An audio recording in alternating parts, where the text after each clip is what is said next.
नमस्कार। ज्योतिष निवाण में आप सभी का फिर से बहुत बहुत स्वागत है। आज हम चर्चा करेंगे कि सूर्य हमारे जीवन को कैसे प्रभावित करता है या कैसे इफ़ेक्ट हमारी लाइफ को कैसे इफ़ेक्ट करता है। ये ज्योतिष की एक बात है और इस पे हमें बहुत सारे कमेंट भी आए थे कि इस पे आप बताएं कि सूर्य हमारे जीवन को कैसे प्रभावित करेगा। 9 ग्रहों में जो सूर्य और चंद्रमा हैं वो राजा हैं और बाकी ग्रह की स्थिति भी अलग अलग है, जिससे बृहस्पति शुक्र गुरु हैं और शनि और बुध ये नपुंसक ग्रह हैं। हालांकि ये दोनों पुत्र, एक शनि तो सूर्य के पुत्र हैं और चंद्रमा के पुत्र राजा हैं, क्षम्यता, और चंद्रमा जो है राजा है, उनके पुत्र बुध हैं। तो राजा के पुत्र होते हुए भी ये दोनों एक तरीके से कह लीजिए कि नौकर की तरह इनका जो है नौकर की श्रेणी में इनको रखा गया है, यानी नपुंसक ग्रह भी आप इनको कहेंगे तो कोई अतिशक्ति नहीं होगी। तो आज हम इसी चीज़ पे बातचीत करेंगे। तो ज्योतिष के अनुसार आदिकाल में सूर्य के पास सभी राशियों का आधिपत्य था, यानी मेघ से लेके मीन तक, मेघ, वृक, मिथुन, कर्क, सिंह, कन्या, तुला, वृश्चिक, धनु, मकर, कुंभ और मीन, यानी 12 राशियों का आधिपत्य था। इन्होंने सिंह राशि अपने पास रखा और कर्क राशि का आधिपत्य चंद्रमा को दे दिया। आप जानते भी हैं कि सूर्य का सिंह राशि जो है सूर्य का है और कर्क राशि जो है वो चंद्रमा का है। बाकी के 5 ग्रह मंगल, बुध, गुरु, शुक्र और शनि को 2-2 राशियों का अधिपति नियुक्त किया। सृष्टि सृजन में सूर्य की विशेष महत्ता है। इनकी अमृत रूपी रश्मियों के द्वारा ही जीव की उत्पत्ति होती है। यदि सूर्य नहीं रहे तो हमारा जीवन जो है वो क्षणिक हो जाएगा, या एक तरीके से कह लीजिए कि कोई वैल्यूज़ ही नहीं रहेगी हमारी लाइफ की। और ज्योतिष में इन्हें आत्मा का कारक, शोधपरक कार्य करने वाला, यानी आत्मा का संबंध जो है वो ज्योतिष में सूर्य के द्वारा ही देखा जाता है या किया जाता है। और इन्हें कुशल प्रशासक, यश और कृति प्रदान करने वाला ग्रह के रूप में भी इनको जानते हैं। तो यश प्राप्त करने वाला या कृति प्रदान करने वाला या सम्मान प्रदान करने के लिए जो है हम सूर्य को ही देखते हैं। सूर्य का स्तर कहाँ है और कहाँ बैठा हुआ है। जन्म कुंडली में इनकी स्थिति जातक के जीवन की दशा दिशा बदलने में पूर्णतः सहायक होती है और व्यक्ति के जीवन में सफलता और असफलता का ग्राफ लगभग सूर्य की स्थिति पर ही निर्भर करता है। चूँकि सूर्य आत्मा कारक है और सूर्य राजा भी है। और एक बात हम आपको और बताते चलें कि यदि सूर्य हमारे कुंडली से अगर नील हो जाए या फिर जीरो हो जाए तो हमें अस्तित्व ही हमारा नहीं रह जाएगा। जैसे आप भौतिक जीवन में देख लें कि यदि सूर्य है तो सब कुछ है, पेड़ पौधे, पशु पक्षी, हम और आप, लगभग सब लोग हैं। और सूर्य नहीं रहे तो फिर क्या होगा, उस दिन की कल्पना करना ना हम कर सकते हैं ना फिर आप कर सकते हैं। तो इसलिए लगभग सब चीज़ सूर्य की स्थिति पर ही निर्भर करता है। इसलिए जन्म कुंडली में विश्लेषण के समय सूर्य किस भाव में है गहनता से विचार करना चाहिए। और जातक की जन्म कुंडली के 12 भाव में सूर्य का फल भी वो अलग अलग तरीके से ही होता है। तो ये सब सारी चीज़ें जो हैं वो सूर्य की हैं।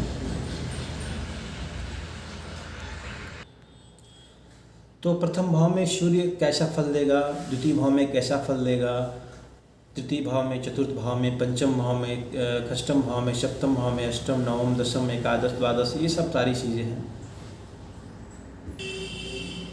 तो ये सब सारी चीज़ें हैं। तो आज हम थोड़ी सी चर्चा भी रखेंगे कि प्रथम भाव में यदि सूर्य है, हालांकि 12 भाव में सूर्य कैसा फल देगा इस पर थोड़ा विचार करेंगे और आपके सामने रखेंगे। तो प्रथम भाव में रहने पर यदि सूर्य प्रथम भाव में रहे तो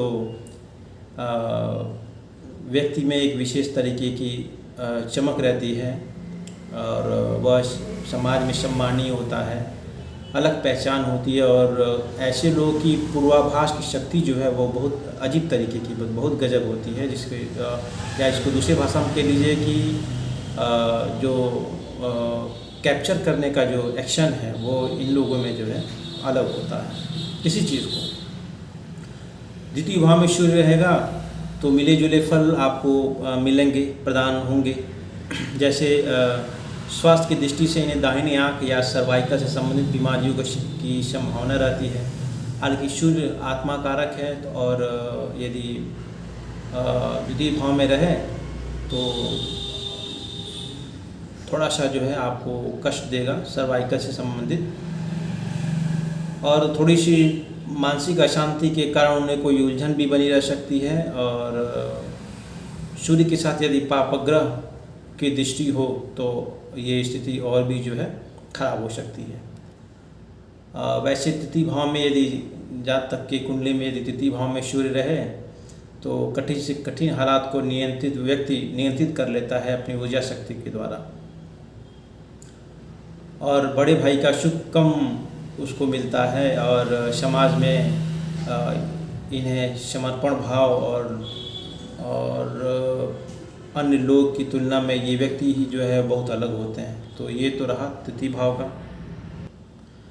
चतुर्थ भाव में यदि सूर्य रहे तो ऐसे व्यक्ति माता पिता या फिर किसी एक व्यक्ति का सहयोग प्राप्त कर सकते हैं, लेकिन मित्रों द्वारा, जो अपने मित्र हैं उनके द्वारा इनको थोड़ा सा परेशानी मिल सकती है, थोड़ी सी दिक्कत आ सकती है।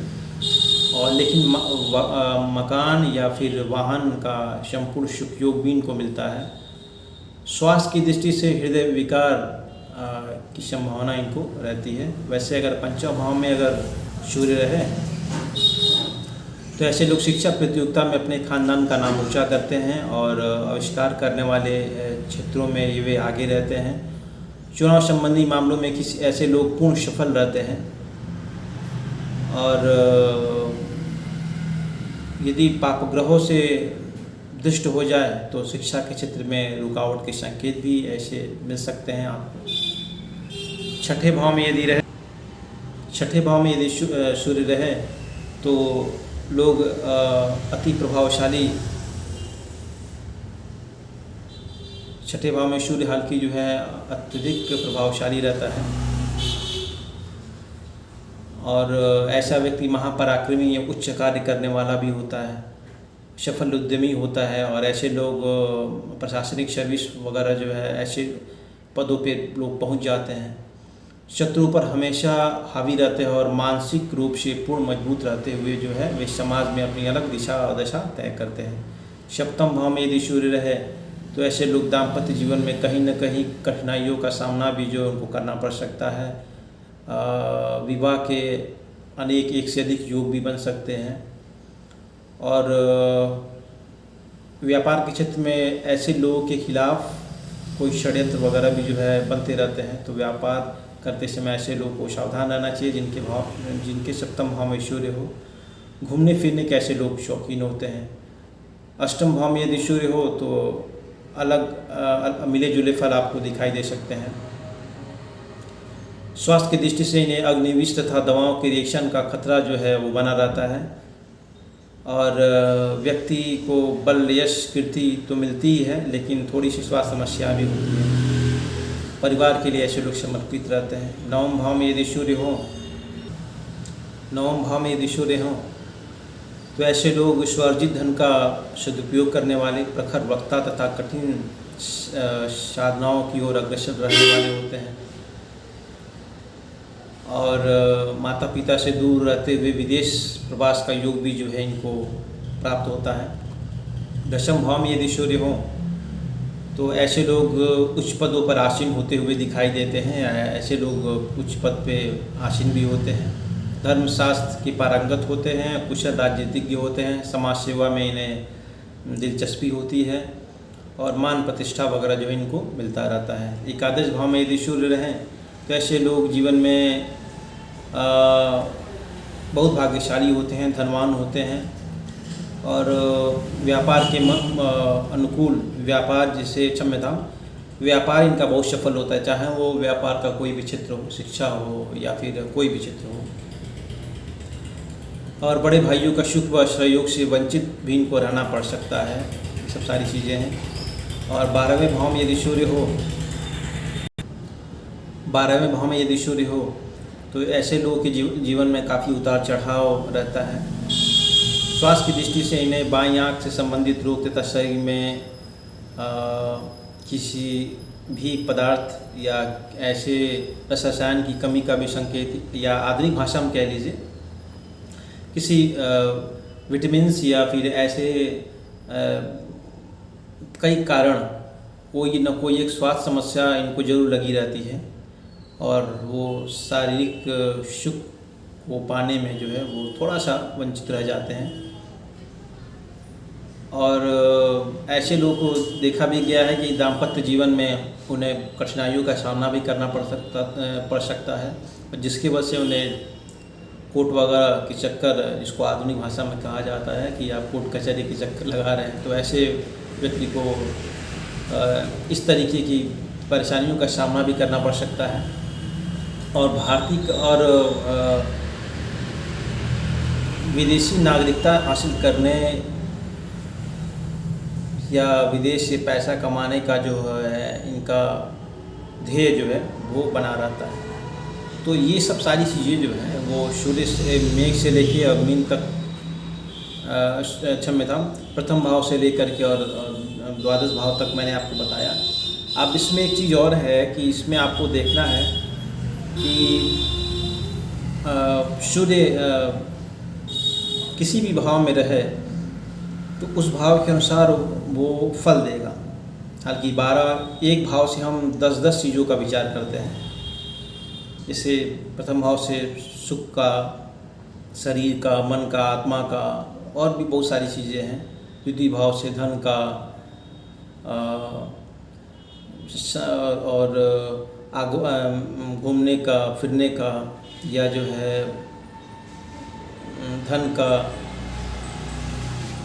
धन से संबंधित चीज़ों का। तो सूर्य जहाँ जहाँ जिस भाव में रहेगा वैसे वैसे उस भाव के अनुसार फल देगा। और एक चीज़ और देखनी है आपको कि कहीं सूर्य पापग्रहों से तो युक्त नहीं हो गया, या फिर मित्र के, यदि अपने मित्र के द्वेषकाल में मित्र के पास या और अपने उच्च ग्रह में उच्च भाव में क्षम्यतां, अपने उच्च राशि में बैठा हुआ हो तो वो फल उस भाव के अनुसार देगा। यदि नीच राशि में हो, अपने शत्रु से देखा जाता हो, तो वही उस भाव का फल जो है वो पूरे तरीके से विपरीत देगा। तो ये रही सूर्य की बातें, 12 भाव में वो कैसे कैसे फल देगा।